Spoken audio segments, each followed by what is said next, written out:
तो कल intermediate chemistry के अंतर्गत हम ऑक्सीजन परिवार के तत्व पढ़ रहे थे। तो ऑक्सीजन परिवार के तत्वों में हमने कल ऑक्सीजन परिवार के सामान्य लक्षण पढ़े थे। अब सामान्य लक्षण के बाद जो अगला हमें टॉपिक पढ़ना है वो ऑक्साइड पढ़ना है। ऑक्साइड किसे कहते हैं, तो अब हमें ये पढ़ेंगे ऑक्साइड क्या है।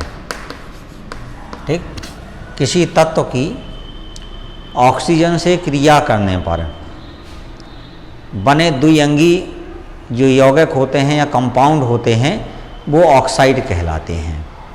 किसी की भी हम क्रिया करा दें, जैसे कार्बन की यदि हमने ऑक्सीजन से क्रिया करा दी तो क्या बन गया, कार्बन डाइऑक्साइड बन गया। और मैग्नीशियम की यदि हमने ऑक्सीजन से क्रिया करा दी तो मैग्नीशियम ऑक्साइड बन जाता है।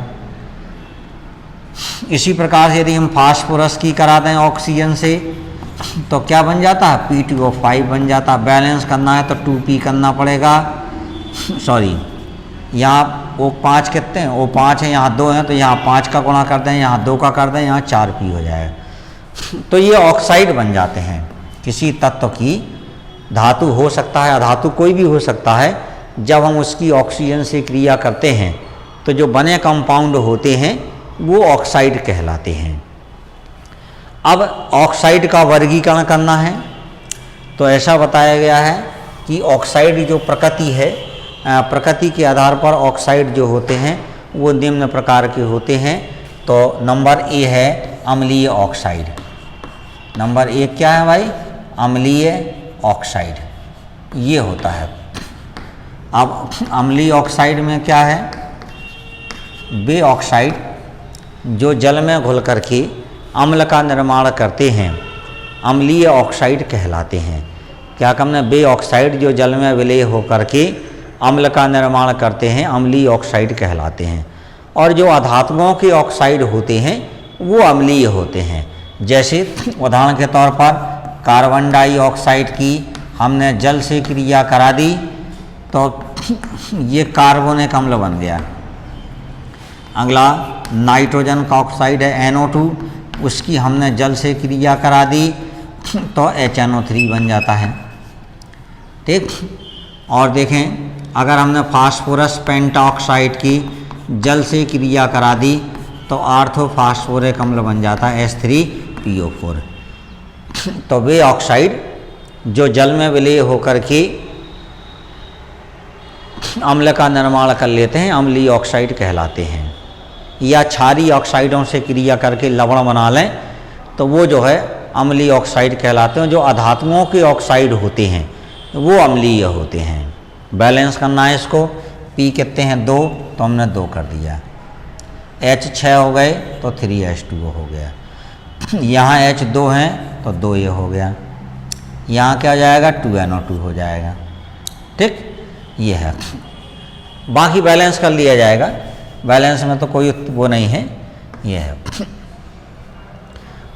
तो ये अम्लीय ऑक्साइड के बारे में हो गया। दूसरा हमें पढ़ना है इसका क्षारीय ऑक्साइड। दूसरा क्या भाई, बी पॉइंट है क्षारीय ऑक्साइड। तो अब जैसे नाम ही से विदित है, हाँ, वे ऑक्साइड जो जल में विलय होकर के क्षार का निर्माण करते हैं क्षारीय ऑक्साइड कहलाते हैं। और जो धातुओं के ऑक्साइड होते हैं वो क्षारीय होते हैं।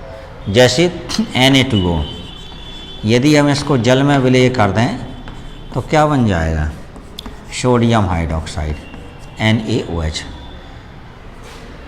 बैलेंस करना है, Na2 है, हमने 2 कर दिया। और है जैसे CaO कैल्शियम ऑक्साइड है प्लस के H2O है तो क्या बन जाएगा, CaOH का होल ट्वाइस, कैल्शियम हाइड्रोक्साइड बन गया। तो जो धातुओं के ऑक्साइड होते हैं वो क्षारीय ऑक्साइड कहलाते हैं और जल में विलय होकर के क्षार का निर्माण करते हैं। C है उभयधर्मी ऑक्साइड, उभयधर्मी ऑक्साइड। अब उभयधर्मी का मतलब क्या है कि जो ऐसा ऑक्साइड जो अम्लीय तथा क्षारीय दोनों प्रकार के गुण प्रदर्शित करता है। या आम्ल से क्रिया करके लवण बना ले या क्षार से क्रिया करके लवण बना ले तो उसे उभयधर्मी ऑक्साइड कहते हैं। जैसे Al2O3 है, एल्यूमिनियम ऑक्साइड है, जिंक ऑक्साइड है। ठीक जी, देखें ज़रा, जब हमने एल्यूमिनियम ऑक्साइड की हमने HCl से क्रिया करा दी तो क्या बन जाएगा, एल्यूमिनियम क्लोराइड बन जाएगा प्लस के H2O। बैलेंस करना है, Al कितने हैं 2 तो 2AlCl3 कर दिया। अब Cl 6 हो गए तो ये 6HCl हो गया, O3 है तो 3H2O हो गया।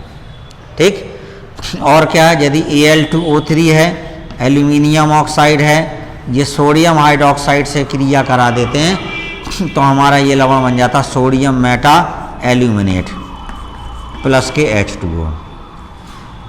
ये हो गया, क्या बन जाता, सोडियम मेटा एल्यूमिनेट। बैलेंस करना है, यहाँ पर Al2 है तो 2 कर दिया, Na2 हो गए तो 2 कर दिया। ये है, तो अम्लीय और दोनों क्षार, अम्ल से भी क्रिया कर ले और क्षार से भी क्रिया करके लवण बना लें, वो उभयधर्मी ऑक्साइड के अंतर्गत आते हैं। तो ऑक्साइड क्या है प्रकृति के आधार पर, अम्लीय ऑक्साइड, क्षारीय ऑक्साइड, उभयधर्मी ऑक्साइड। और डी पॉइंट इसी का है उदासीन ऑक्साइड। क्या है भाई, उदासीन ऑक्साइड। तो उदासीन का तो जैसे ही है, ऐसा ऑक्साइड जो ना अम्लीय प्रभाव दिखाए और ना क्षारीय प्रभाव दिखाए, उदासीन ऑक्साइड कहलाते हैं। तो जैसे H2O जल, N2O, NO, ये इसके एग्जाम्पल हो गए उभयधर्मी ऑक्साइड के। तो ये ऑक्साइडों का वर्गीकरण हमने आपको अध्ययन कराया। तो देखेंगे ऑक्साइड कितने प्रकार के होते हैं, अम्लीय ऑक्साइड हैं, क्षारीय ऑक्साइड हैं, उभयधर्मी ऑक्साइड हैं और उदासीन ऑक्साइड हैं। ये तो थे उसकी प्रकृति के आधार पर। अगला ऑक्सीजन की मात्रा के आधार पर देखना है। तो ऑक्सीजन की मात्रा के आधार पर जो ऑक्साइड होते हैं वो नंबर A पॉइंट होता है सामान्य ऑक्साइड। क्या है भाई, सामान्य ऑक्साइड। तो सामान्य ऑक्साइड में क्या है, वे ऑक्साइड जिनमें ऑक्सीजन की मात्रा सामान्य सूत्र के अनुसार होती है उसे हम सामान्य ऑक्साइड कहते हैं। जैसे संयोजकता के नियम के अनुसार ऑक्सीजन की मात्रा होती है वो सामान्य ऑक्साइड में आते हैं। जैसे मान लिया जाए Na2O, तो यहाँ Na2O हो गया। जैसे Al2O3, क्या है भाई, तो एल्युमिनियम की संयुक्ता कितनी है 3, तो ऑक्सीजन की मात्रा 3 है। Na की संयुक्ता 1 है तो 1 हो गई। तो इस प्रकार से हैं ये जो होता है, जैसे ये देखें Ca2O2, कैल्शियम की संयुक्ता कितनी होती है 2, तो 2 ऑक्सीजन है, ऑक्सीजन की भी 2 होती है। तो जब ऑक्सीजन की मात्रा संयोजकता के सामान्य नियम के अनुसार होती है तो उस प्रकार के जो ऑक्साइड होते हैं हम उन्हें सामान्य ऑक्साइड कहते हैं। तो ये जो हमने लिखे गए हैं ऑक्सीजन की मात्रा के आधार पर ये जो है सामान्य ऑक्साइड लिखे गए हैं। अब दूसरा है बहु ऑक्साइड हैं या सुपर ऑक्साइड हैं। तो जिनमें ऑक्सीजन की मात्रा संयोजकता के नियम के अनुसार अधिक मात्रा में होती उन्हें बहु ऑक्साइड कहते हैं। उसके अंतर्गत सुपर ऑक्साइड आता है, परऑक्साइड आते हैं, ये सब चीज़ें हैं। तो ये था मेन प्रकार की, ये हैं अम्लीय ऑक्साइड हैं, क्षारीय ऑक्साइड, उभयधर्मी ऑक्साइड या उदासीन ऑक्साइड हैं। ये जो हैं आपके होते हैं। अब इसी के आगे हमने जो टॉपिक आपको लिखा हुआ है पढ़ाने अध्ययन कराने के लिए वो है डाई ऑक्सीजन।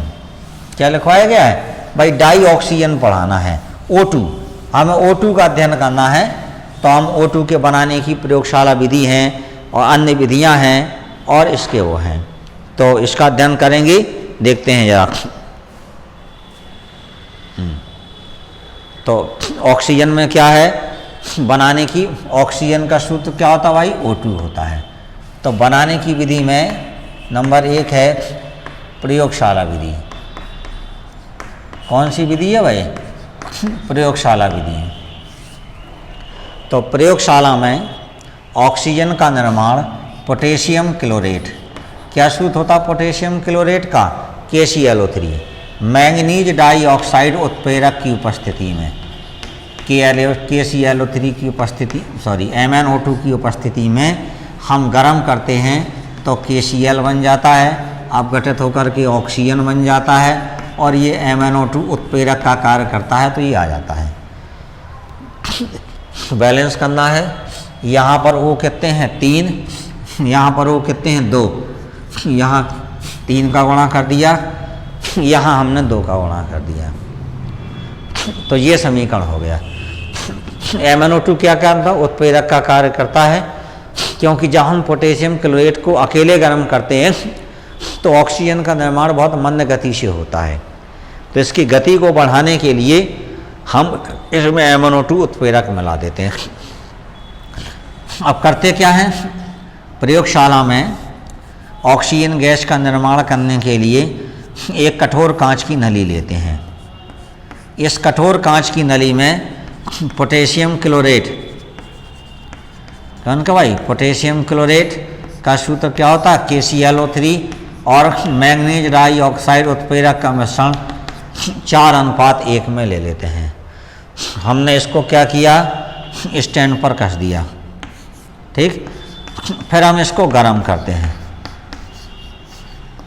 क्या करते हैं? गर्म करते हैं तो ऑक्सीजन गैस निकलती है। इसका संबंध निकास नली से कर देते हैं और निकास नली का संबंध एक सच्छिद्र आसन पर रखे हुए, ये हम गैस पात्र है जो सच्छिद्र आसन ये बनाया गया है, उस पर उल्टे रखे गैस जार से कर देते हैं।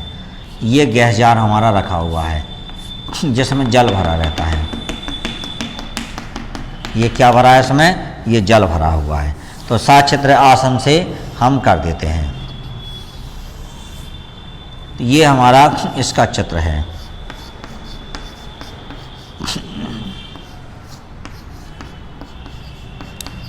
एक मिनट और देख लें, फिर से जल्दी जल्दी।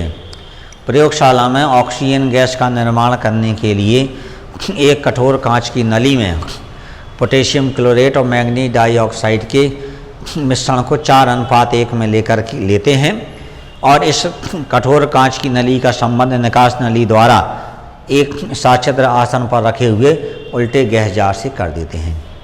इस कठोर कांच की नली को गर्म करते हैं तो गर्म करने के फलस्वरूप यह रिएक्शन क्रिया होती है और क्रिया के फलस्वरूप ऑक्सीजन बनता है और यह ऑक्सीजन गैस इसमें बुलबुले के रूप में ऐसे बाहर निकलती है और इस प्रकार से हम ऑक्सीजन गैस को हम प्राप्त कर लेते हैं। ये थी ऑक्सीजन बनाने की हमारी प्रयोगशाला विधि। अब इसकी अन्य विधियां क्या हैं? अन्य विधियों में इसकी जो अन्य विधियां हैं ऑक्सीजन बनाने की अन्य विधियां, तो अन्य विधियां में क्या हैं कि धातु ऑक्साइडों को गर्म करके, धातु ऑक्साइडों को गर्म करके गर्म कर दें। जैसे HgO है, मैग्नीशियम मर्क्यूरिक ऑक्साइड है, इसको गर्म कर देंगे तो Hg बन जाएगा प्लस के O2 बन जाएगा। बैलेंस करना है, 2 करना पड़ा, 2 ये हो गया। दूसरा है धातु नाइट्रेटों को गर्म करके, धातु नाइट्रेट द्वारा। तो धातु नाइट्रेट में क्या है? यदि हमने NaNO3 को गर्म कर दिया, सोडियम नाइट्रेट को हम गर्म कर देते हैं तो सोडियम नाइट्राइड बन जाता है, NaNO2 बन जाता है और साथ में ऑक्सीजन मुक्त होती है। क्या मुक्त होती है? ऑक्सीजन मुक्त होती। बैलेंस करना है, कैसे बैलेंस करेंगे? O यहाँ कितने 3 हैं, यहाँ O 1 2 2 4 हैं, तो यहाँ 1/2 कर दें। क्या कर दें? 1/2 कर दें। यदि समीकरण को पूर्ण रूप में लाना चाहते हैं तो पूरे समीकरण में हम 2 का गुणा कर दें तो ये 1/2 ये खत्म हो जाएगा। इसी आधार पर हम इसकी दूसरी समीकरण भी लिख सकते हैं। पोटेशियम नाइट्रेट ले लेते हैं KNO3। जब इसको गर्म करते हैं तो पोटेशियम नाइट्राइड बनता है और ऑक्सीजन बनता है। ये था धातु नाइट्रेटों को गर्म करने से हमारी ऑक्सीजन मुक्त होती है। अगला है इसके और नेक्स्ट बनाने की विधि है, उसका अध्ययन हम कर लेंगे ऑक्सी अम्लों द्वारा। किसके द्वारा? ऑक्सी अम्ल। तो ऑक्सी अम्ल में क्या है, जैसे नाइट्रिक अम्ल है, सल्फ्यूरिक अम्ल है, तो यहाँ पर लिख देंगे तीसरा पॉइंट है इसका ऑक्सी अम्ल द्वारा। किसके द्वारा भाई? ऑक्सी अम्ल के द्वारा। कैसे बनाएंगे? जैसे नाइट्रिक अम्ल है, इसको हम गर्म कर दें तो क्या बन जाता है? NO2 बन जाता है, H2O बन जाता है और ऑक्सीजन मुक्त हो जाता है। बैलेंस करना है, H कितने हो गए? 2, तो 2 करने के लिए यहाँ 2 का गुणा करना पड़ा। O कितने, N कितने हो गए? 2, तो हमने 2NO2 कर दिया। अब O देखें कितने हैं? 3 दूनी 6, तो 2 दूनी 4, 1 5 और 2 7 हो गए, तो 7 ना हो 6 हो जाए, इसके लिए हमने 1/2 कर दिया। और नहीं तो फिर पूरे समीकरण में 2 का गुणा कर दें, तो 2 दूनी कितने हो गए? 4, यहाँ पर क्या हो जाएगा? 4NO2, 2H2, यहाँ का 1/2, ये कैंसिल हो गया। इसी प्रकार से और दूसरा अम्ल भी ले सकते हैं, सल्फ्यूरिक अम्ल, H2SO4 ले लिया, क्या बन जाता है? SO2 बन जाता है, प्लस के H2O बन जाता है और SO2 बन जाता है। बैलेंस करना है, O कितने हैं? 4, 2 1 3 और 2 5 हैं, 1/2 कर दिया जाए, 2 का गुणा कर दिया जाए, तो ये हो गया। ये ऑक्सी अम्ल द्वारा हो गए ऑक्सीजन के निर्माण की। ये तीसरी अन्य विधियां हैं। चौथी अन्य विधि है, हम धातु लवणों को गर्म कर दें। तो देखें जरा धातु लवणों को, जैसे पोटेशियम परमैंगनेट है KMnO4, इसको जब गर्म कर देते हैं तो क्या बन जाता है? K2MnO4 बन जाता है, पोटेशियम मैंगनेट बन जाता है, MnO2 बन जाता है और ऑक्सीजन बन जाती है। बैलेंस करना है कि 2 हो गए, 2 कर दिया, ऑक्सीजन 4 दूनी 8 हैं, 4 और 2 6, 2 8 हो गए। इस प्रकार से ये बैलेंस हो गई। तो ये 4 अन्य विधियां हैं और एक इसकी प्रयोगशाला विधि है। तो प्रयोगशाला विधि बताई गई और अन्य विधियों का आपके निर्माण किया गया है। इतना आपको अध्ययन करना है आज, बाकी नेक्स्ट जो है कल अध्ययन किया जाएगा।